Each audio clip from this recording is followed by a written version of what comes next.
Hello मित्रांनो, सर्वात आधी मी तुम्हा सगळ्यांना एक छोटीशी विनंती करू इच्छिते की व्हिडिओ पाहिल्यानंतर कृपया माझ्या चॅनेलला नक्की सबस्क्राईब करा. हे व्हिडिओ बनवण्यासाठी मी खूप मेहनत घेते आणि याच माध्यमातून मी माझा खर्च चालवते. जे कोणी माझ्या चॅनेलला सबस्क्राईब करतील त्यांच्यासाठी मी मनापासून प्रार्थना करते की त्यांचे आयुष्य खूप सुंदर, समृद्ध, आनंदी आणि सुखी होवो. प्लीज, प्लीज माझ्या चॅनेलला नक्की सबस्क्राईब करा. एका बाजूला नवऱ्याने घेतलेलं डोंगळ्या एवढं कर्ज आणि दुसऱ्या बाजूला सावकाराची ती विचित्र काळजाला ठोका चुकवणारी अट. त्या रात्री जेव्हा सावकाराचा तो रांगडा हात माझ्या नाजूक मनगटावर पडला तेव्हा माझ्या अंगावर सरसरून काटा आला. एका स्त्रीसाठी यापेक्षा मोठी अग्निपरीक्षा काय असू शकते? पण त्या रात्री जे घडलं त्याने माझ्या आयुष्याचं पूर्ण गणितच बदलून टाकलं होतं. चला तर मग ही कथा सुरू करूया. माझं नाव सुरेखा दिसायला. मी भरल्या अंगाची, गोऱ्या पानरंगाची आणि नित्वचा असलेली स्त्री. माझं लग्न एका शेतकरी कुटुंबात झालं. सुरुवातीला कसं स्वप्न होत होतं, पण नशिबाचे फासे उलट उलटे पडले. माझ्या नवऱ्याला व्यसनाने वेळका घातला आणि तिथूनच आमच्या सुखी संसाराला ग्रहण लागले. शेतातून येणारा रुपया तो दारूत उडू लागला. एके दिवशी मला समजलं की त्याने सावकाराकडून 2 वर्षापूर्वी मोठ कर्ज घेतलं होतं. सावकार ज्याचं नाव जरी काढलं तरी गावातल्या माणसांना धडकी बसते.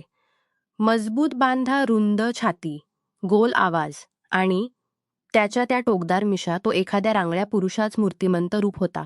कर्ज परत न केल्यामुळे सावकारांनी माझ्या नवऱ्याला बेदाम चोख दिला होता. शेवटी त्या चावऱ्याने एक अजब आणि लाजिरवाणी अट केली. जर 5-6 दिवस तुझी बायको माझ्या हवेलीवर राहायला आली तर तुझं. माझ्या नवऱ्याने लाजत काजत मला ही अट सांगितली तेव्हा माझ्या पायाखालची जमीन सरकली. रागाने माझा थरकाप उडाला. पण मनाच्या एका कोपऱ्यात कुठेतरी एक तृप्त इच्छाही दबलेली होती. लग्नानंतर नवऱ्याच्या व्यसनामुळे मला जे सुख आणि समाधान हवं होतं ते कधीच मिळालं नव्हतं. नवऱ्याच ओझ हलक व्हावं आणि कुठेतरी स्वतःच्या शरीराची ती तहान शमावी, या विचाराने मी जड अंतकरणाने पण मनमोत तयारी दर्शवली. दुसऱ्या दिवशी सावकार स्वतः घरी येणार होता. मी मनातून खूप घाबरले होते, पण शरीर मनातून खूप घाबरले होती.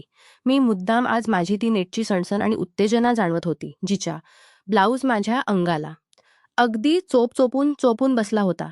कपाटातील साडी साधी सुती. ती साडी सोडून मला काहीतरी वेगळं आणि मादक दिसायचं होतं. सावकार घरात आला.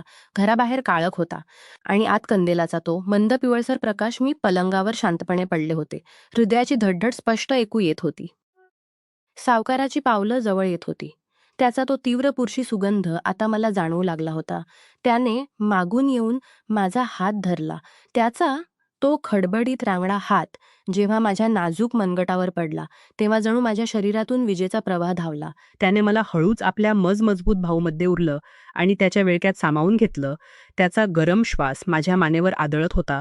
तो खोल आवाजात खुसबुजला, सुरेखा, आजवर तुला फक्त दुरूनच पाहिलं होतं. आज तू खरंच माझ्यासमोर आहेस. त्याच्या त्या आवाजात एक अशी जाजू होती की माझ्या मनात भीती क्षणात वेतळून गेली आणि तिथे एका नव्या वासनेचा जन्म झाला.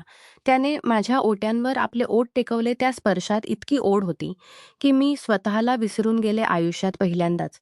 कोणीतरी मला इतक्या आवेगाने आणि अधिरावाने स्पर्श करत होता. त्याने माझा पदर सावळूची नजर खिळली होती. त्याने गोझ्या हळच खांद्यावर नजर खिळली होती. त्याने माझ्या कमरेला हात घातला आणि मला माझ्याकडे जोरात उडलं. मी लोण्यासारखी त्याच्या मिठीत विरदळत होते. आमचे देह आता एकमेकांना पूर्णपणे भिडले होते. त्याच्या त्या मऊपण अधिकार गाजवणाऱ्या स्पर्शामुळे माझ्या अंगात नवीन चेतना सळसळली. त्या रात्री सावकारने मला जे सुख दिलं होतं ते माझ्यासाठी अगदी नवीन आणि अनाकालीन होतं. मी लाजेने गालातल्या गालात हसत होती. सावकार तिथून निघून गेला तरी माझ्या अंगावर त्याचा स्पर्श अजूनही ताजा होता. पहिल्या रात्रीच्या त्या थराटक अनुभवानंतर माझ्या मनातील भीती आता पूर्णपणे उडाली होती. आता मला सावकाराच्या रांगड्या स्पर्शाची ओढ लागली होती. पण खरी परीक्षा तर तेव्हा येणार होती जेव्हा माझा स्वतःचा नवरा आपल्या या खेळात एका